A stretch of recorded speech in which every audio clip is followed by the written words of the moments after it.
আজকের এই উঠান বৈঠকের প্রিয় মুরব্বী বাইজিৎ ভাই সভাপতি, আমার সম্মুখভাগে উপস্থিত আছেন এই এলাকার সম্মানিত ভাই এবং বোনেরা, আমার ডান দিকে বাম দিকে পিছনে রয়েছেন আমার দল বাংলাদেশ জাতীয়তাবাদী দলের অঙ্গ সংগঠনের নেতৃবৃন্দ, আমার এলাকার প্রিয় মুরব্বী এবং আমার যার নাম না বললেই নয় আমার নাসির ভাই, বিমানবন্দর থানার সাবেক সাধারণ সম্পাদক, আমাদের রফিক ভাই, ইমরান, গিয়া, সুরুজ, জাহিদ মাস্টার, আপনাদের এই আমার বড় ভাই ঢাকা মহানগরীর সদস্য বিএনপির মোতালেব হোসেন রতন, বাইজিৎ ভাইয়ের কথা বলছি, মমিন ভাই আছেন, কাজল আপা, আমাদের অনেক নেতৃবৃন্দ, এই জাকির, মনির, সাইফুল, নিপু, শাহাদাত, সেলিম সরকার, আউয়াল এবং আমাদের মতিন, হালিম, হজরত, অনেক সকল আলমগীর ব্যাপারে আপনাদের এলাকার, এবং আমার সামনে অনেক কামাল আছে, হজরত আছে, ওসমান আছে, সালাউদ্দিন আছেন, অনেকে আছেন, বোরহান আছে এবং আমাদের শফিক, জাকির সহ এই এলাকার মা বোনরা, সর্বপ্রথমে জানাচ্ছি আপনাদেরকে বিএনপির পক্ষ থেকে অভিনন্দন, শুভেচ্ছা। আসলে আপনাদের সাথে কিন্তু আজকে বক্তৃতা দিতে আসি নাই, কারণ এটা উঠান সভা, আমাদের মমিন ভাই বলেছে। আমি আপনাদের সাথে আসছি একটু কথা বলার জন্য। ভাই বোনেরা, একটু 2-4-5 মিনিটে শেষ করে দেবো, একটু কথা না বললে সবচেয়ে ভালো হয়। আমি শুধু একটি কথা বলতে চাই, আজকে কোন দলের কথা বলার জন্য আসছি, কার কথা বলার জন্য আসছি, এটা আপনাদেরকে একটু শুনতে হবে। আমাদের নেতা জনাব তারেক রহমান, নাম শুনছেন তো, চিনেন তো? আমাদের সাবেক প্রধানমন্ত্রী নাম কি বলেন তো? বেগম খালেদা জিয়া। কয়বারের প্রধানমন্ত্রী? তিনবারের প্রধানমন্ত্রী। আপনারা জানেন এই খুনি স্বৈরাচারিণী শেখ হাসিনা সরকার তাকে মিথ্যা মামলা দিয়ে প্রায় বছরের পর বছর খালেদা জিয়াকে আটকে রাখা হয়েছিল। কি কথা ঠিক না? আমাদের নেতা জনাব তারেক রহমান তার নামে মিথ্যা মামলা দিয়ে, শত শত মিথ্যা মামলা দিয়ে তাকে দেশ থেকে বিতাড়িত করে রাখা হয়েছিল। আপনারা জানেন তো এগুলা? তারপরে আমাদের তারেক রহমান সাহেবের ছোট ভাই আরাফাত রহমান কোকো, তিনি মারা গিয়েছেন, জানেন না এগুলা? তার দুঃখ আপনারা গত 2-3 দিন আগে আমাদের চেয়ারম্যান সাহেব বক্তৃতা দিয়েছে, আপনারা শুনছেন, আপনারা শুনেছেন, আপনারা সবাই শুনেছেন। এটা আপনার জন্য যেরকম লাগবে আমার জন্য লাগবে, তারেক সাহেবের জন্য সেটা লাগে। তার ছোট ভাইয়ের জানাজা পড়তে পারে নাই, তাকে রেখে গেছে জিন্দা অবস্থায়, তিনি লন্ডনে বসে তার ভাইয়ের জানাজা পড়তে পারে নাই। তার মা বছরের পর বছর জেলে ছিল। এই যে যন্ত্রণা, এই যে তার নামে মিথ্যা মামলা, তার ওয়াইফ আমাদের ডাক্তার জুবেদা রহমানের নামে মিথ্যা মামলা দেওয়া হয়েছিল, এগুলা কি আপনারা জানেন তো? আজকে আমাদের নেতা জনাব তারেক রহমান আমাদেরকে বলা হয়েছে আমি অনেক অত্যাচারিত, আপনারা অত্যাচারিত। এই যে আমার ডান পাশে বাম পাশে যারা আছেন, এই যে নাসির ভাইয়ের মতো লোক জেল খেটেছে, তাকে নিয়ে মামলা, মিথ্যা মামলায়। নাসির ভাই কি কোনো অন্যায় করছে বলেন?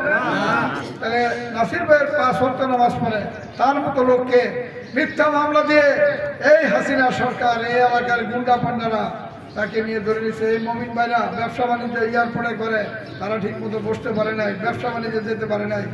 আমরা এরকম দুঃখের সাথে আমরা দুঃখিত। আমি ব্যবসা করি, আমি আমার গার্মেন্টস ফ্যাক্টরিতে বসতে পারি নাই, আমি আমার ব্যবসা কেন্দ্রে বসতে পারি নাই। কাদের অত্যাচার? এই শেখ হাসিনার লোকদের অত্যাচারে আমরা কেউ শান্তিতে ছিলাম না। আজকে 5 আগস্ট হয়েছে, এই খুনি স্বৈরাচারিণী শেখ হাসিনা এই দেশ থেকে পালিয়ে গিয়েছে। এছাড়া আপনারা জানেন তো, সে অনেক অত্যাচার করছে মানুষের উপরে, আলেম ওলামাদেরকে মেরে ফেলছে, আমাদের অনেক নেতা কর্মীদেরকে গুম করে তাকে হত্যা করা হয়েছে, এগুলো আপনারা জানেন সবাই।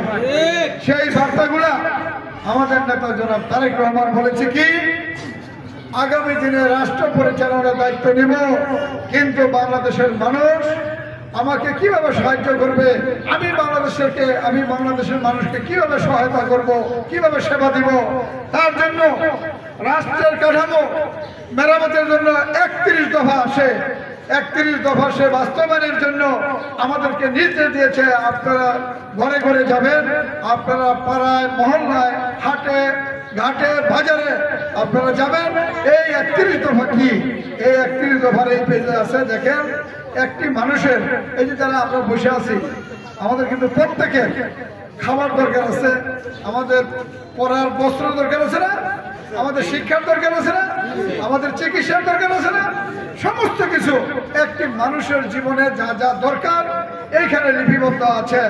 তার বাবা শহীদ রাষ্ট্রপতি জিয়া রহমান এই দেশে 19 দফা কর্মসূচি দিয়েছিল, সেই 19 দফাকে বুকে ধারণ করে বিভিন্ন সময় এই খাল কাটা কর্মসূচি থেকে শুরু করে এই কৃষকের, এই দেশের শ্রমিকের, এই দেশের শিল্পের প্রসার ঘটিয়েছিল শহীদ রাষ্ট্রপতি জিয়া রহমান। তারই সুযোগ্য সন্তান এই তারেক রহমান আজকে এই 31 দফা নিয়ে আপনাদের কাছে সবার কাছে পৌঁছে দেওয়ার জন্য আমাদেরকে নির্দেশ দিয়েছে। আমাদেরকে বলছে যে 5 জন হোক, 7 জন হোক, 10 জন হোক, আজকে আপনারা এই 31 দফা নিয়ে যাবেন এবং আপনারা জনগণকে বুঝাতে সক্ষম হবেন যে আগামী দিনে আমরা যদি বিএনপি এবং আমাদের নেতা জনাব তারেক রহমান রাষ্ট্র পরিচালনার দায়িত্ব নেয়, তাহলে এই দেশ কিভাবে সুসংগঠিত করবে, এই দেশের অর্থনীতি কিভাবে চাঙ্গা করা হবে, সেখানে এখানে লিপিবদ্ধ করা আছে। তাই সেই বার্তাগুলো নিয়েই আপনাদের কাছে এই উঠান সভা। আজকে কিন্তু আমরা কোনো জনসভা করতে আসি নাই, আমরা আসছি আপনাদের এলাকায়। এই যে আমার ডান বামে মা বোনরাও শুনতেছেন, আপনাদের কাছে আমার অনুরোধ থাকবে, আগামী দিনে আপনারা জানেন একটি মহল ভোলা পানিতে মাছ শিকারে নেমেছে যাতে এই দেশে কোনো নির্বাচন না হয়। আমরা 20 বছর 18 বছর অপেক্ষা করেছি, হাসিনা কোনোদিন আমাদেরকে ভোট কেন্দ্রে যে আমরা ভোট দিতে পারি নাই। পারছেন বলেন? আবার যদি নতুন করে ষড়যন্ত্র হয়, সেই ষড়যন্ত্রকে আমরা মানতে পারি? আমরা মানতে পারি না। তাহলে কি করতে হবে?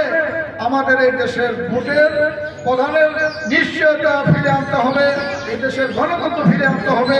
আমার ভোট আমি দিব, আমার খাবার আমি খাবো, আমার পরিজন নিয়ে আমি থাকবো, এই নিশ্চয়তা দেওয়ার জন্য তারেক রহমান আমাদেরকে বলেছে এবং এই 31 দফায় লিপিবদ্ধ রয়েছে। আপনারা সেটা শুনবেন এবং আগামী দিনে ইনশাল্লাহ আমরা আমাদের ভোট প্রদান করব। আমরা ভোট কেন্দ্র দেবো, যেমন কাওলা প্রাথমিক বিদ্যালয়, কাওলা আর কটা কেন্দ্র আছে ভাই? 2টা কেন্দ্র। আপনারা বুকে বল নিয়ে সকাল থেকে সন্ধ্যা পর্যন্ত আপনারা যখনই সময় পাবেন ভোটের সময় ভোট দিতে যাবেন, এই নিশ্চয়তা আমাদের নেতা জনাব তারেক রহমান দিবে।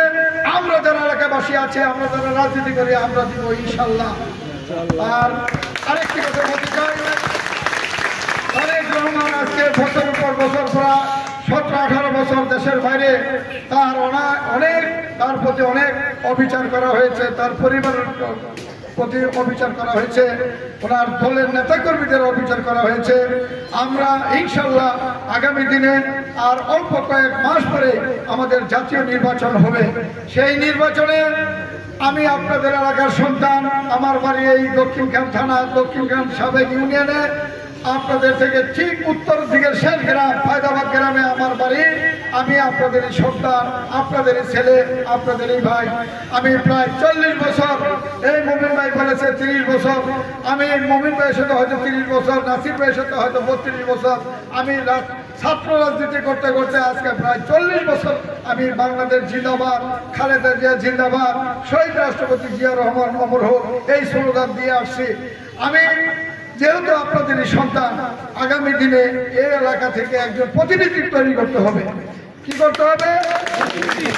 এই আমাদের আলমগীর ব্যাপারী বলেছে, আপনারা মা বোনরা যারা আছেন, এই রাস্তাঘাটের যে বেহাল অবস্থা, পানি তিতাস গ্যাসের যে অবস্থা, ইনশাল্লাহ যদি আপনারা আমাকে সহযোগিতা করেন, আপনারা যদি আমার পাশে থাকেন, আপনারা যদি আমার জন্য দোয়া করেন, ইনশাল্লাহ আমার নেতা জনাব তারেক রহমান আমাকে ভোট দিবে, আমাকে মনোনয়ন দিবে,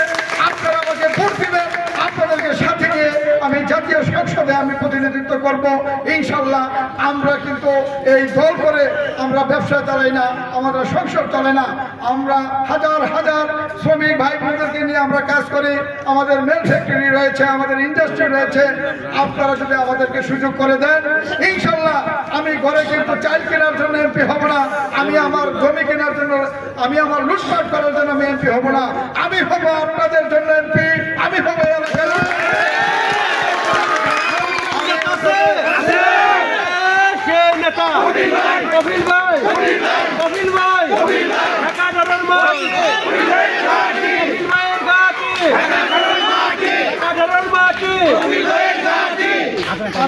আমি আজানের সময় হয়ে গেছে, হাতে 2-1 মিনিট রয়েছে। আমি শুধু আপনাদের কাছে একটি কথাই বলবো, এই এলাকার আইন শৃঙ্খলা, কোনো চাঁদাবাজ, কোনো রাহাজানি যদি এই বিএনপি বেচা কেউ যদি কোনো চাঁদাবাজি করে, আমি আপনাদেরকে বলে যাই আপনারা আমাদের সাথে যোগাযোগ করবেন।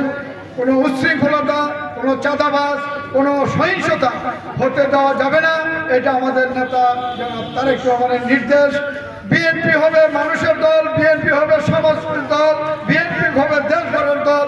বিএনপির লোক সবাই ভদ্র, কিন্তু কোনো রাহাজানি, কোনো চাঁদাবাজি, কোনো খুন খারাপি, কোনো সন্ত্রাসীতে জড়াতে পারবে না। এটা হলো তারেক রহমানের নির্দেশ। ইনশাআল্লাহ আপনারা সবাই ভালো থাকবেন।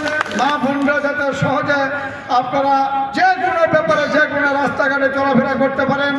আর যারা ব্যবসায়ীরা আছেন ব্যবসা করবেন, সমাজে যারা আছেন সমাজে মাথা উঁচু করে দাঁড়াবেন, সমাজে কথা বলবেন, সত্য কথা বলবেন। এই কথাগুলা বলে আপনারা আগামী দিনে ভোট কেন্দ্রে যে নিজের ভোট দিবেন এই প্রত্যাশা জানিয়ে এবং আপনাদের সবাইকে আমি শুভেচ্ছা এবং অভিনন্দন জানিয়ে আমি আমার বক্তব্য শেষ করতে চাই। আরেকটি কথা বলতে শেষ করব যে আজকে এই কাওলা আমি যতটুকু জানি বাংলাদেশ জাতীয়তাবাদী দলের অনেক নেতৃবৃন্দ, অনেক ভোট আপনারা সেদিন ভোট কেন্দ্রে যে আমাদের নেতা জনাব তারেক রহমানের ধানের শীষে ভোট দেবেন এই কথা বলে আমি আমার বক্তব্য শেষ করছি। আল্লাহ হাফেজ। বাংলাদেশ জিন্দাবাদ।